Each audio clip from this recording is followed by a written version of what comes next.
Добрый день, уважаемые жюри и участники конференции. Я Старостина Нургияна, ученица 8 класса Суилинской средней общеобразовательной школы. Сходство и различие значений чисел как элемента культуры в различных языках является моей сегодняшней темой.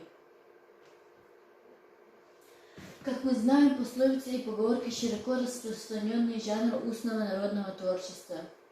Такие выразительные средства, как точная рифма, простая форма, краткость, сделали пословицы и поговорки стойкими, запоминающими и необходимыми в речи.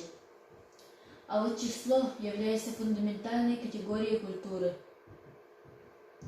Мигрируя из культуры в культуру, число каждый раз обретает особый смысл, сохраняя первичные признаки. Целью моего доклада является выяснение сходства и различия употребления числительных в пословицах и поговорках русского и английского языках. Задача – изучать литературу по теме, выяснить, какие числительные чаще всего встречаются в пословицах и поговорках, а также узнать о символике числительных и сравнить употребление наиболее часто встречающихся числительных. Предметом исследования являются числительные в пословицах и поговорках русского и английского языках.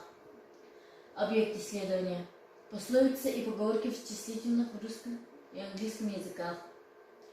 Практическая значимость работы заключается в том, что она может быть использована так как и дополнительный материал во время урока и внеклассных мероприятиях в школе. Актуальностью данного исследования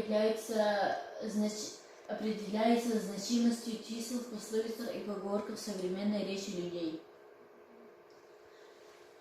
Сейчас мы рассмотрим число 1.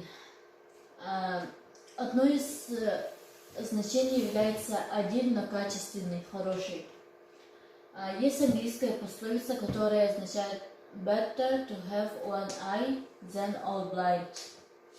А также есть русская пословица «Лучше один раз увидеть, чем 100 раз услышать». А также есть очень малое количество «one man, no man», что означает «один в поле не воин». И противопоставление в значении «очень малое количество» словам, обозначающим неограниченно большое количество. All bread is not baked in one oven. Не следует всех стричь под одну гребенку. А также число 2, значением которого является раздвоенность, отсутствие единства. Есть английская пословица between two stools one goes to the ground. А также есть русская сесть между двух стульев. Сходство и подобие предметов или людей.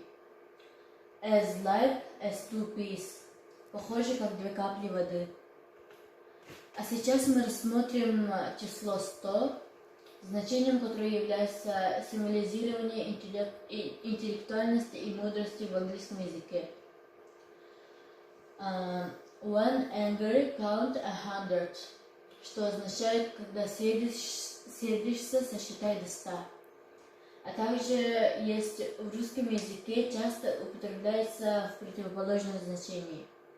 100 вопросов задаст и болтать гораст.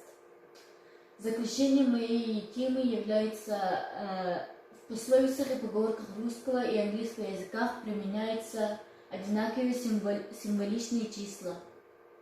Чаще всего в поговорках и пословицах встречаются числа 1 и 2. Числительные часто выступают образными средствами, используемыми для привлечения или преуменьшения какого-либо предмета или явления. Числительные передают различные значения в разных пословицах. Спасибо за внимание.